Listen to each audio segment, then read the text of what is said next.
होता है कि हमने जिससे शादी करी और शादी के तुरंत बाद ही हमें पता चले कि हमारे पति के बजाय किसी और का शरीर वहाँ है। ऐसे ही हुआ विक्रम बेताल की स्टोरी के साथ। लगभग 4 दिन बीत गए। विक्रम आदित्य रोज बेताल को अपनी पीठ पर बिठाते। बेताल उन्हें रास्ते भर एक कहानी सुनाता। वो विक्रम से उसके सवाल के जवाब पूछते। विक्रम सवाल के जवाब देते और बेताल उड़ जाता। ऐसे ही करते करते 4 दिन बीत गए। बेताल फिर से विक्रम की पीठ पे आके बैठता है। उन्हें कहानी सुनाना शुरू करता है कि कुछ समय पहले एक गांव में 2 मित्र रहते थे। वो व्यापारी थे और इस सिलसिले में देश विदेश भ्रमण करते रहते थे। दोनों व्यापारी अच्छे मित्र थे। एक बार वो एक राज्य में जा पहुँचे जहाँ पे एक मित्र को एक कन्या से प्रेम हो गया। जैसी ही बात दूसरे मित्र को पता चली, उसने उस कन्या के माता पिता से बात करी और दोनों का विवाह तय हो गया।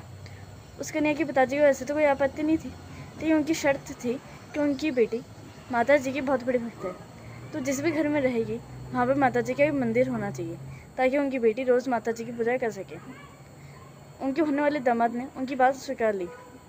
जैसे ही वो जाने लगे, रास्ते में कुछ लुटेरों ने उन्हें लूट लिया और उनके पति और उनके मित्र के साथ धड़ से अलग कर दिया। उस कन्या ने माता जी से गुहार लगाई कि मैंने आपकी इतनी भक्ति करी, इतने व्रत रखे और आपने मुझे ये फल दिया। माता जी उनकी बात सुन के प्रकट हुई उनके सामने।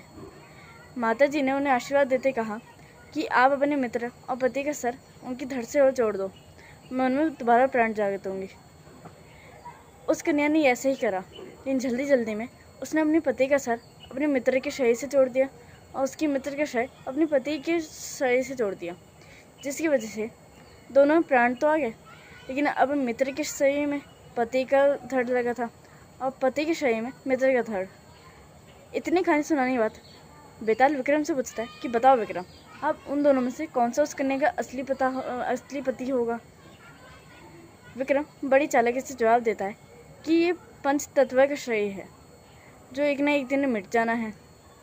असली प्राण तो प्राणात्मा में ही होती है, यानी कि जिस शरीर में उसके पति का सर लगा है वहीं उसका असली पति होगा, और जिसके शरीर में उसके मित्र का सर लगा है वो उसका देवर।